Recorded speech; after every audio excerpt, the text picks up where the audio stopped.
Chapter number 16 start होगा, जिसका नाम है चिकित्सा प्राभृत्यम अध्याय। चिकित्सा प्राभृत्यम का मतलब क्या होता है कि चिकित्सा प्राभृत उस वैद्य को कहते हैं जिसके पास जो भी हमारा स्नेहन, स्वेदन, वमन, विरेचन कुछ भी कराना है, पंचकर्म से रिलेटेड कुछ भी कराना है या चिकित्सा करानी है, तो उसके पास सारी सामान प्रेजेंट है। जो जो उसे मेडिसिन रिक्वायर्ड है वो उसके पास प्रेजेंट है। जो सर्जिकल प्रोसीजर्स के लिए उसको रिक्वायरमेंट होगा वो उसके पास सारी रिक्वायर्ड जो चीजें हैं वो उसके पास प्रेजेंट होती हैं। उसको हम कहते हैं चिकित्सा प्राभृत वैद्य। तो यहाँ पे देखो क्या कहा गया, चिकित्सा प्राभृत्यम अध्याय क्यों नाम पड़ा है इसका। चिकित्सा प्राभृत उस वैद्य का नाम है जो आवश्यक प्रत्येक सामग्री को एकत्रित कर चिकित्सा प्रारंभ करता है। जो भी चीजें रिक्वायरमेंट होंगी उस प्रोसीजर में पहले वो उनको इकट्ठा करेगा और उसके बाद ही क्या करेगा, हमारा जो भी प्रोसीजर करा रहा है उसको फॉलो करेगा। मान लो मुझे क्या कराना है, पंचकर्म कराना है, तो पंचकर्म तुम्हें पता है, मुझे वमन कर्म कराना है, वमन कर्म से पहले क्या कहा है कि स्नेहन कराओ, स्वेदन कराओ, तब वमन कराओ। ठीक है। तो स्नेहन के लिए क्या चाहिए होगा, उसे चतुर्विध स्नेहन में से कोई एक ऐसा स्नेह चाहिए होगा। ठीक है। उसके बाद स्वेदन के लिए जो भी सामग्री है, मान लो पिंड स्वेद करा है तो पिंड स्वेद की सामग्री चाहिए होगी। ठीक है। वो स्थान चाहिए होगा। तो सारी चीजें जिसके पास होती हैं चिकित्सा स्टार्ट करने से पहले, उस वैद्य को हम क्या कहते हैं, चिकित्सा प्राभृत वैद्य के नाम से जानते हैं। ठीक है। अब चिकित्सा प्राभृत वैद्य की इंपॉर्टेंस क्या है, तो जिस के पास सारी चीजें प्रेजेंट हैं, यानी कि चिकित्सा प्राभृत मतलब सभी उपकरणों से युक्त, यानी कि बुद्धिमान है, शास्त्र का ज्ञान है और कार्य तत्पर वैद्य जिस मनुष्य को विरेचन कराता है, तो वह विरेचन क्या हो जाता है, संयोग युक्त होता है। इसीलिए मनुष्य को क्या मिलता है, सुख मिलता है। मैंने तुम्हें बताया था कि जो हमारा वमन या विरेचन है, या उसके भी टाइप बताए थे कि कितना बताया था, मध्यम बताया था, ठीक है, प्रधान बताया था, और क्या बताया था, हीन मात्रा में। तो मात्रा के ऊपर उसको डिसाइड करता है कि बुद्धिमान है। शास्त्र में उसे पढ़ रखा है शास्त्र में कि मध्यम मात्रा किसको देनी है, हीन मात्रा किसको देनी है, प्रधान मात्रा किसको देनी है, वो सारी चीजें उसने देख रखी है। और उसके पास सारे जो इक्विपमेंट्स हैं वो है। तो भाई जब ऐसा वैद्य कोई भी कर्म कराएगा, विरेचन कराएगा या वमन कराएगा, तो जाहिर सी बात है वो वमन या विरेचन मनुष्य के लिए क्या होगा, सुखदायक होगा। ठीक है।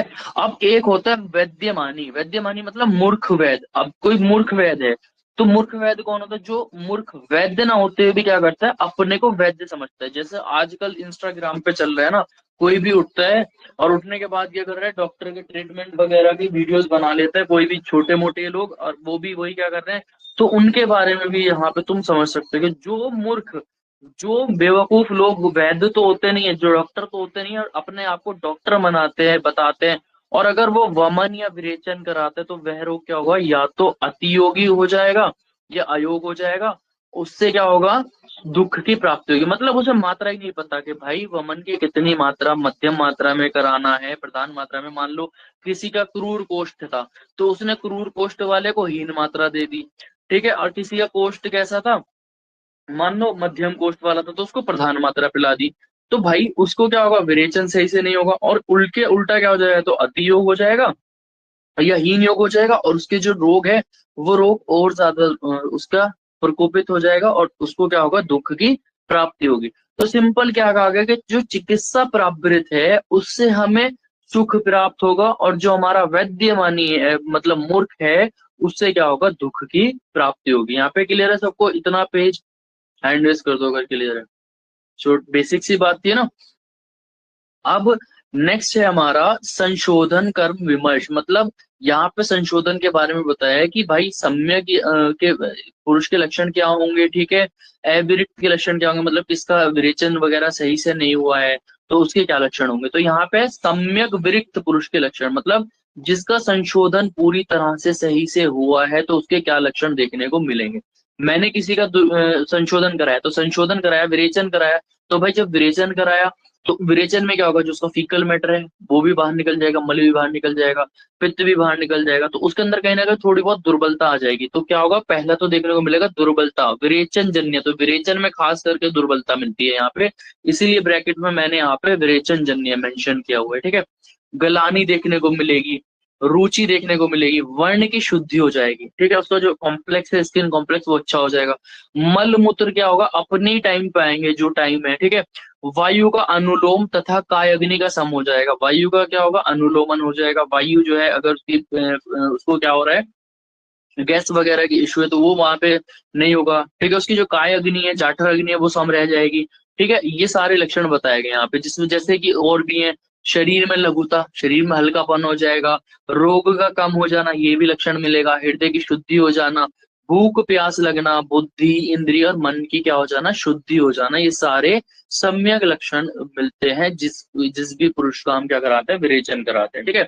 इसके बाद है अविरक्त पुरुष के लक्षण। अविरक्त मतलब क्या होगा, जिसका हमने सही से विरेचन नहीं कराया, तो क्या होगा, स्टीवन होगा, सेलिब्रेशन मिलेगा, कफ और पित्त का उत्क्लेश हो जाएगा, जिसकी वजह से क्या होगा, जी मचलाना मिलेगा, ठीक है। दुर्बलता ना होना, दुर्बल नहीं होगा क्योंकि सही से विरेचन नहीं हुआ, तो उसमें अंदर थोड़ी बहुत दुर्बलता वगैरह भी नहीं आई है, ठीक है। जंघा और ओरों में शिथिलता, ढीलापन मिलेगा, ठीक है।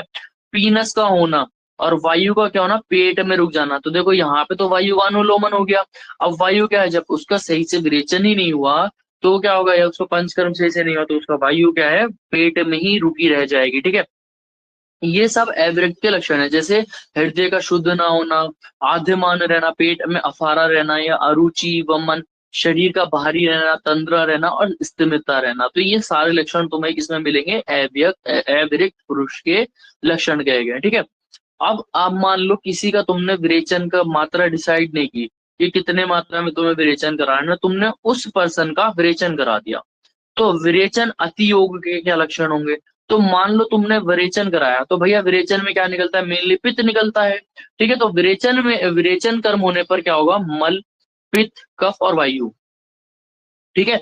तो क्या निकलता है, विरेचन का कर्म सुन लो, पहले क्रम क्या है, पहले तो मन निकलता है विरेचन में, ठीक है। उसके बाद क्या निकलता है, जब हम किसी का विरेचन कराते हैं, पित्त निकलता है, पित्त के बाद क्या निकलता है, कफ निकलता है, कफ के बाद वायु निकलता है। ये थोड़ा हमारा यहाँ पे लक्षण है कि भाई हम किसी का विरेचन करा रहे हैं तो क्या क्या चीजें निकलेंगी, पहले मन निकलेगा, उसके बाद पित्त निकलेगा, उसके बाद कफ निकलेगा, उसके बाद वात निकलेगी, ठीक है। यहाँ पे क्लियर है।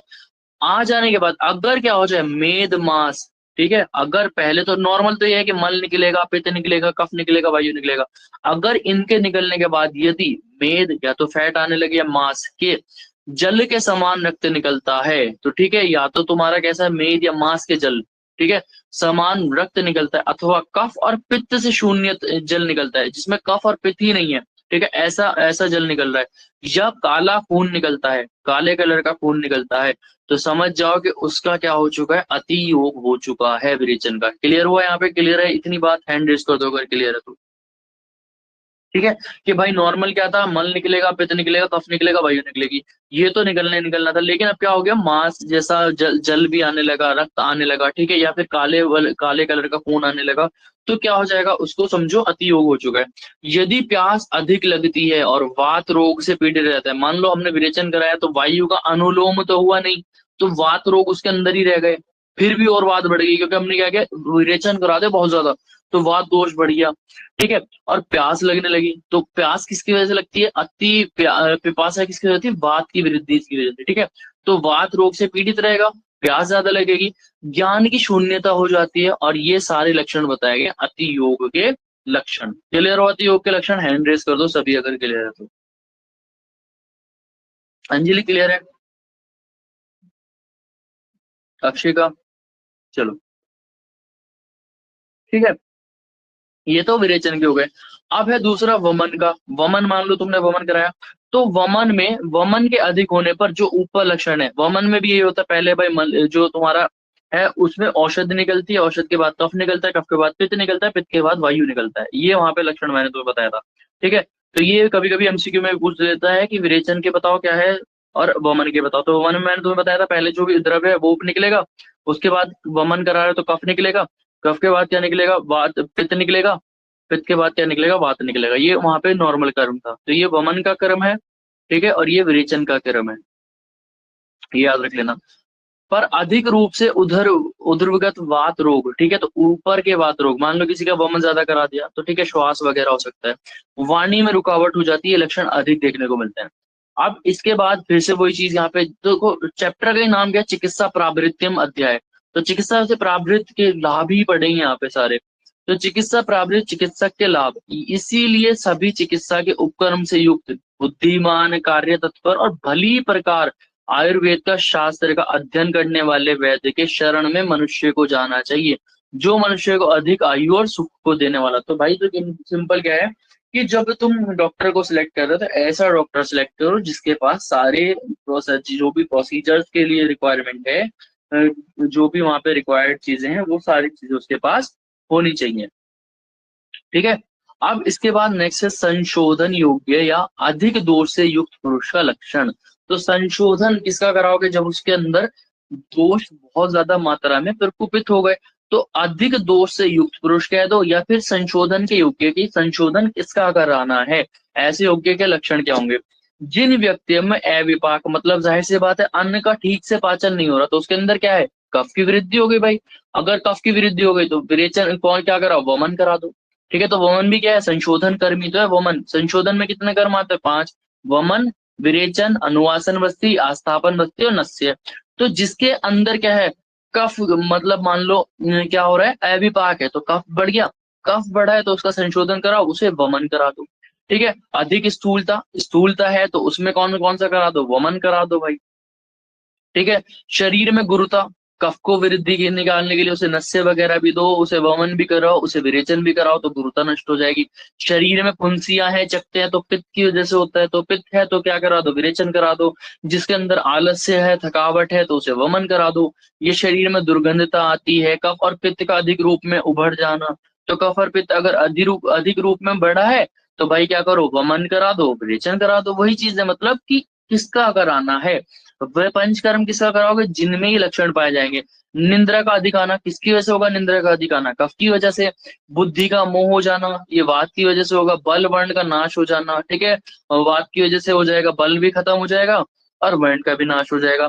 भोजन में अरुचि देखने को मिलेगा। शरीर में पीलापन, क्लम, खुजली का होना, बेचैनी रहना, दुर्बलता, ये सब कफ के है मेनली। शरीर तथा मन में उत्साह ना होना, निंद्रा का ना आना। ठीक है। निंद्रा का किस वजह से नहीं आता? कफ की बात की वृद्धि की बात वृद्धि वाक पारिश्रम काश्रय काश्रय गा संपूर्णम उष्णकामिता निंद्रा नाश। तो निंद्रा नाश किसकी में हो जाएगी? वात की। तो भाई अगर यहाँ पे वात की वजह से हुआ है तो उससे क्या दे दो? बस्ती दे दो। ठीक है। तो बस्ती दे दो। तो बस्ती भी किसके अंदर आता है? तुम्हारे पंचकर्म के अंदर आता है, संशोधन कर्म है। तंद्रा रहना, नपुंसकता का आ जाना, बुरे सपनों का देखना, प्यास का अधिक लगना। बलवर्धक आहार औषधि सेवन करने पर, मान लो जो हमारा पेशेंट है, जो हमारा रोगी है, वो बलवर्धक या कोई भी एक इंसान है जो बलवर्धक आहार तो सेवन कर रहा है लेकिन उसके अंदर ना बल हो रहा, वृद्धि नहीं हो रही, कुछ नहीं हो रहा, ये लक्षण दिखाई देता है, तो उसको शरीर में दोष अधिक बढ़ गए हैं, ऐसा जान लेना। अगर कोई भी ऊपर का लक्षण दिखाई दे रहा है तो समझ जाओ कि भाई जो भी हमारा रोगी है उसके अंदर, जो भी हमारा पर्सन है उसके अंदर क्या हो गया? दोष अधिक बढ़ गए हैं। और जब दोष अधिक बढ़ गए हैं तो उनमें क्या कराओ? विरेचन करा दो। इस प्रकार दोषों की अधिकता जानकर उस मनुष्य को बल और दोष के अनुसार, जब भी हम क्या कराते हैं भाई, ये भी तो देखते हैं रोग कितना बलवान है उसके अकॉर्डिंग, और दोष के अकॉर्डिंग के दोष कितना बलवान है उसका वमन या विरेचन संशोधन के लिए पिलाना चाहिए, यहाँ पे ये कहा गया है। ठीक है। अब इसके बाद है संशोधन का फल। तो संशोधन का क्या फल होगा? इस प्रकार अगर जैसा तुम्हें बताया गया है पहले चैप्टर्स में कि पहले स्नान कराओ, स्वेदन कराओ, फिर वमन कराओ, वमन की मात्रा क्या है, कितने टाइप है, तो जो भी उचित प्रकार से इस प्रकार उचित वमन विरेचन के द्वारा जिस मनुष्य का कोष्ठ शुद्ध हो जाता है, उसकी क्या हो जाएगी? जठराग्नि बढ़ जाएगी, सब उत्पन्न रोग शांत हो जाएंगे, उसकी जो प्रकृति है वो ठीक हो जाएगी, उसकी इंद्रियां, मन, बुद्धि और वर्ण निर्मल हो जाएगा, शरीर में बल और पुष्टि होती है, उससे संतान की प्राप्ति हो जाएगी, मैथुन की शक्ति बढ़ जाती है। जो हमारा बुढ़ाई कठिनता से आता है, बुढ़ापा होगा यहाँ पे। ठीक है। तो बुढ़ापा क्या होता है? कठिनता से आता है, बहुत दिनों तक रोग रहित होकर जीता रहता है। ठीक है। तो रोगी जो है रोग होगा नहीं और बहुत लंबे समय तक जीता रहेगा। इसीलिए समय पर युक्ति पूर्वक संशोधन का सेवन, समय मतलब ऋतु को देखते हुए, जैसे हमने ऋतु देखा, तो मान लो तुमने क्या कराना है? नस्य कराना है, तो बसंत ऋतु में देते हैं ना नस्य, तो नस्य कब कराना है? बसंत ऋतु में। तो मतलब क्या है कि समय पर युक्ति पूर्वक संशोधन सेवन करना चाहिए। ठीक है। अब इसके बाद नेक्स्ट है हमारा संशोधन चिकित्सा की श्रेष्ठता। तो संशोधन की चिकित्सा क्या की श्रेष्ठता, मतलब मान लो मैं किसी को, तुम्हें शमन करा रहा हूँ, दो टाइप की होती है ना चिकित्सा, पहले होता है शमन, दूसरा होता है शोधन। तो यहाँ पे शोधन बताया कि शोधन से शमन से बेटर शोधन क्यों है, ठीक है। क्योंकि देखो शमन कराओगे, दीपन पाचन कराओगे तो दोष दोबारा बढ़ सकते हैं, लेकिन अगर तुम उसका शोधन करा रहे हो, प्रकोपित दोषों को शरीर से ही बाहर निकाल दे तो शरीर में रहेंगे ही नहीं, वो बढ़ेंगे ही नहीं। तो यहाँ पे क्या कहा गया है, दो जो दोष लंघन पाचन के द्वारा नष्ट किए जाते हैं, जो लंघन पाचन कराया नष्ट किए गए, अगर वो फिर से थोड़ी से भी कुपित हुए तो वो बढ़ जाएंगे दोबारा से, ठीक है। तुमने कोई भी थोड़ा बहुत हेतु का सेवन किया वो फिर से बढ़ गए। लेकिन अगर तुमने संशोधन के द्वारा कराया तो भाई वो जो प्रकोपित दोष थे वो बॉडी में रहे ही नहीं, तो बढ़ेंगे क्या, पाक, ठीक है। तो वो क्या हो जाएंगे, वहां पे उसकी वो पुनः रोग की उत्पत्ति नहीं करा पाते। तो इसलिए क्या है, संशोधन चिकित्सा श्रेष्ठ कही गई है। क्लियर है, हैंड रेस कर दो अगर क्लियर है तो। यहाँ पे अभी तक क्लियर हो रहा है सब कुछ जितना पढ़ाया। अक्षिका, अंजलि, अंजलि क्लियर है। चलो इसके बाद है संशोधन से उत्पन्न लंघन में ब्रंगण पथ्य, ठीक है। तो मान लो तुमने किसी का संशोधन कराया, तो संशोधन कराने की वजह से क्या हो गया, उसके में अंदर बहुत ज्यादा लघुता आ गई, ठीक है, बहुत ज्यादा लंघन, मतलब क्या हो गया, शरीर में लघुता आ गई। मान लो तुमने संशोधन कराया, विरेचन कराया किसी का, उससे क्या हुआ, उसके अंदर बहुत ज्यादा लंघन। अब कोई लघु हो गया तो उसके अंदर अगर लघुता आ गई तो हम क्या कराएंगे, संतर्पण कराएंगे या ब्रह्मण कर्म कराते हैं। अगर कोई किसी के अंदर बहुत ज्यादा मोटा है या बहुत ज्यादा वो है तो उसके अंदर लंघन कर्म कराते हैं। तो जिसका बल कम है तो उसमें क्या कराएंगे, ब्रह्मण कराएंगे। जिसका बल ज्यादा है तो उसके अंदर लंघन कराएंगे, ठीक है। या कोई मोटा मोटा है तो क्या कराएंगे, उसके अंदर लंघन कराएंगे। जो पतला है तो उसके अंदर ब्रह्मण कराएंगे। तो संशोधन से होता क्या है, बेसिकली लघुता आती है, ठीक है। लघुता आती है या जो उसका बल है वो कम हो जाता है। तो निरंतर औषध द्वारा संशोधन करने से क्या हो जाएगा, शरीर और बल का क्षीण हो जाने पर क्या हो जाता है, जो आहार के द्वारा ब्रंगण करना उत्तम है। तो मतलब जिसका निरंतर तुमने संशोधन कराया तो उसका शरीर और बल क्षीण हो गया है तो उसे क्या कराओ, ब्रंगण कराओ। तो ब्रंगण में क्या दोगे, घृत, मांस, रस, दूध और हृदय को बढ़ाने वाला यूष मिलाकर आहार देना चाहिए। तथा ब्रंगण के लिए अभ्यंग कराओ, उत्साधन यानी कि उपटन लगाओ, स्नान कराओ, निरु बस्ती दो, अनुवासन बस्ती, जो वात को हरने वाले काम है, ठीक है, वो कराओ। इन सब का सेवन कराने से क्या हो जाता है, ऐसे रोगी का कल्याण होता है और वो क्या होता है, चिरायु मतलब लंबी आयु को प्राप्त होता है, ठीक है। अब इसके बाद है संशोधन के अतियोग। मान लो संशोधन का तुमने अतियोग हो गया तो उसकी चिकित्सा क्या कराओगे। अगर तुमने वमन आदि या विरेचन आदि का अतियोग का लक्षण ये अगर शरीर में उत्पन्न हो जाए तो ऐसे मनुष्य को उपद्रव के अनुसार जो भी उसके अंदर कॉम्प्लिकेशन आ रहे हैं, मान लो किसी का मैंने स्वेदन कराया या स्नान कराया तो उसके अंदर क्या आया, मान लो उसको पिपासा हो गई, प्यास ज्यादा लगी, तो मैं पहले उपद्रव जो है उसकी चिकित्सा कराऊंगा, ठीक है। तो उपद्रव के अनुसार पहले चिकित्सा कराकर अनुसार द्रव्यों से सिद्ध किए हुए घृत और घृत का पान कराएं, ठीक है। तो पहले उपद्रव के अनुसार क्या करो, सिद्ध किए हुए घृत का पान कराना चाहिए, अथवा मधुर द्रव्यों से सिद्ध किए हुए तेल के द्वारा अनुवासन बस्ती देनी चाहिए। मेनली क्या आएगा, संशोधन में बात बढ़ जाएगी भाई, लघुता ज्यादा हो जाएगी तो यहाँ पे अगर अति हो गया तो वात की वृद्धि हो रही है। तो वात की अगर वृद्धि हो रही है तो क्या करो, मधुर द्रव्यों का अनुवासन दो। तो मधुर द्रव्य की अनुवासन बस्ती कैसी होती है, ये स्निग्ध बस्ती होती है, ठीक है।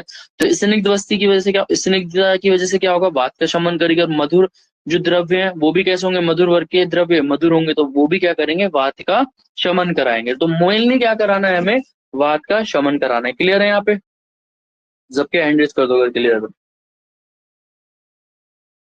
चलो इसके बाद है संशोधन का अयोग। मतलब मान लो हमने जो संशोधन कराया उसका प्रॉपर तरीके से योग नहीं हुआ, मतलब प्रॉपर तरीके से उसका संशोधन नहीं हुआ, तो संशोधन पीने पर, मान लो अगर तुमने वमन औषधि पिलाई है या वमन औषधि दी है, तो संशोधन पीने पर जिस व्यक्ति के शरीर में अयोग के लक्षण उपस्थित हो जाएं तो हमें क्या करना है, मात्रा, काल, बल की अपेक्षा रखने वाला वैद्य पहले सेवन किए गए संशोधन की मात्रा आदि का स्मरण कर स्नेहन के बाद पुनः संशोधन कराया। मैंने सिंपल बताया क्या है, देखो यहाँ पे मान लो तुमने किसी का विरेचन कराया, वमन कराया, ठीक है। तो वमन कराया, उसका वमन कराने के बाद उसका जो है वमन सही से हुआ नहीं, वमन नहीं हुआ सही से, तो ऐसा नहीं है कि तुम दोबारा से वमन औषधि पिला दो।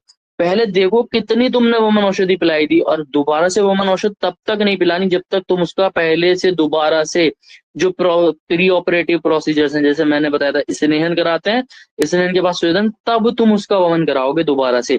तो ऐसा नहीं है कि तुमने देखा यार इसको वमन नहीं होला, इसे दोबारा से औषधि पिला दूं, अगले दिन आया तो तुमने अगले दिन फिर औषधि पिला दी, ऐसा नहीं करना। पहले अब तुम क्या करो, उसका पहले स्नेहन कराओ, स्नेहन कराने के बाद उसका स्वेदन कराओ, अब तुम उसे मात्रा कराओ, मात्रा पिलाओ। ठीक है, तो यहाँ पे देखो कहा गया है, किए गए संशोधन की मात्रा आदि का पहले तो ध्यान रखें कितनी पिलाई थी पहले, और उसके बाद क्या करें, स्नेहन कराए, स्नेहन कराने के बाद ही यहाँ पे दोबारा से उसका संशोधन कराना चाहिए। ये बात यहाँ पे कही गई है आचार्य के अकॉर्डिंग। क्लियर, हैंड रेस कर दो अगर ये वाली पॉइंट क्लियर हो गया, है ना। चलो, इसके बाद है स्नेहन आदि कर्म के उपद्रव। अगर कोई उपद्रव है तो स्नेहन, स्वेदन, संशोधन और संसर्जन, इन क्रियाओं का विधि पूर्वक प्रयोग ना करने से उपद्रव होते हैं। तो उपद्रव होंगे तो उपद्रव में क्या करो, अगर तुम्हारे, मैंने अभी बताया पहले यहाँ पे कि पहले उपद्रव को शांत करो फिर उसकी चिकित्सा कराओ, यहाँ पे यही वाली लाइन तुम मेंशन करोगे। इसके बाद ये इस बार क्वेश्चन आया था महायोगी गुरु गोरखनाथ में, भाई बहुत इंपॉर्टेंट है ये। स्वभावो परम्वाद, स्वभाव का मतलब क्या होता है, जिन कारणों से धातुओं की पुष्टि होती है, यदि उन कारणों में विषमता आ जाती है तो शारीरिक धातुओं में भी विषमता हो जाती है। मतलब तुम्हें पता है, जिस कारणों से धातु की पुष्टि हो रही है, जो कारण धातु को बढ़ा रहे हैं, मान लो मैंने कहा जैसे हमारा हमारा अ, हमारा इसने घृत के तेल से, घृत के सेवन से या हमारा दूध के सेवन से शुक्र की वृद्धि होती है। तो क्या करोगे, जिस कारण से, मान लो तुमने घृत ये सेवन किया तो तुम्हारे शुक्र की वृद्धि होती है। अगर वही उन कारणों में विषमता आ जाए तो जो हमारी धातु है वो भी क्या हो जाएंगी, विषम हो जाती है। यदि कारणों में समता रहती है तो देह धातुओं में भी समता रहती है। अगर जो कारण है उनमें समता है तो धातुओं में भी समता है। इन धातुओं को शांति, इन धातुओं की शांति नाश स्वभाव से ही होता रहता है। मतलब कि वही है कि उत्पत्ति में तो कारण है, मतलब स्वभाव परम्परा क्या है कि उत्पत्ति में तो कारण होता है लेकिन उनके विनाश में कोई कारण नहीं होता। मतलब रोग और किसी भी धातु वगैरह की उत्पत्ति में, जैसे रोग रोग में बात करें तो स्वभाव परम्परा तुम आने वाले चैप्टर में पढ़ोगे, रोग के बारे में कहा है कि रोग किससे उत्पन्न होता है। तो उन्होंने कहा कि रोग स्वभाव से ही उत्पन्न होता है, और क्या होता है, उनकी उत्पत्ति में तो कारण होता है लेकिन उनकी शांति में कोई कारण नहीं होता। तो यहाँ पे क्या है, उत्पन्न होने वाली वस्तु की उत्पत्ति में तो कारण होता है पर उनके नाश में कोई कारण नहीं होता। कुछ लोग हेतु का नाश, हेतु का ना होना नाश में कारण मानते हैं। तो अगर कोई हेतु मतलब कोई चीज है ही नहीं तो उसमें कारण माना जाएगा। यहाँ पे क्लियर है, सबको हैंड रेस कर दो। चलो, है ना। अब इसके बाद नेक्स्ट है हमारा चिकित्सा की परिभाषा। ये पूरा एक क्वेश्चन आया था लॉन्ग के, चिकित्सा किसे कहते हैं। तो चिकित्सा क्या होती है, जिन क्रियाओं के द्वारा शरीर में धातु में सम्मता आ जाती है वह रोग की चिकित्सा है। तो चिकित्सा क्या है रोगों की, जब धातुओं में सम्मता आ जाए, और धातुओं का सम रहना ही क्या है, वैद्यों का कर्तव्य माना गया। तो जिस क्रिया के द्वारा क्या हो जाए, धातुओं में सम्मता आ जाए, वही हमारा चिकित्सा। ठीक है, अब चिकित्सा का उद्देश्य क्या है, शरीर में धातुओं की विषमता किसी प्रकार उत्पन्न ना हो। तो उद्देश्य क्या होता है, पर्पस क्या है कि भाई जो धातु है उनमें विषमता नहीं आनी चाहिए, और जो हमारी, और किस प्रकार शरीर में जो हमारी सम धातुओं का अनुबंध मतलब संबंध बना रहे। तो मतलब क्या है कि जो विषम धातु है उनको सम करना और सम धातुओं को उनकी समता को मेंटेन रखना, यही तुम्हारी चिकित्सा का उद्देश्य है। इसके बाद है धातु की साम्यता का प्राप्ति का साधन किया। तो धातु के विषम होने के जो कारण है, मान लो किसी धातु में विषमता आ गई, अगर तुम उन धातुओं के उन कारण को छोड़ दोगे तो तुम्हारी समता हो जाएगी। तो वही धातु के विषम होने के कारण, जो कारण है उनको छोड़ देने से, और धातुओं के सम होने के जो कारण है उनका सेवन करने से क्या हो जाती है, विषम धातुओं की परंपरा नष्ट हो जाती है और धातुओं में समता उत्पन्न हो जाती है। इसके बाद फिर से वही चिकित्सा प्रावृत्ति से लाभ। तो क्योंकि चिकित्सा प्रावृत्त वैद्य समता उत्पन्न करने वाला होता है, तो क्या करता है, धातुओं में शरीर में समता उत्पन्न करने वाले कारणों से शरीर में धातुओं को सम बनाता है। इसीलिए क्या है, वो देह सुख और आयु को सुख देने वाला होता है, जो हमारा चिकित्सा प्रावृत्त वैद्य होता है। ठीक है, वैद्य क्या होता है, देह सुख और आयु को देने वाला होता है। इसीलिए यह भी कहा जाता है कि इस लोक में, जो हमारा करंट लोक है, इसमें धर्म अर्थ काम और मर जाने के बाद यदि स्वर्ग या मोक्ष को देने वाला होता है, वो कौन होता है, वैद्य होता है। तो यहाँ पे ये चीजें क्लियर है, क्लियर है सबको ये चैप्टर। तो यहाँ तक हमारा ये चैप्टर क्लियर हो जाता है। ठीक है,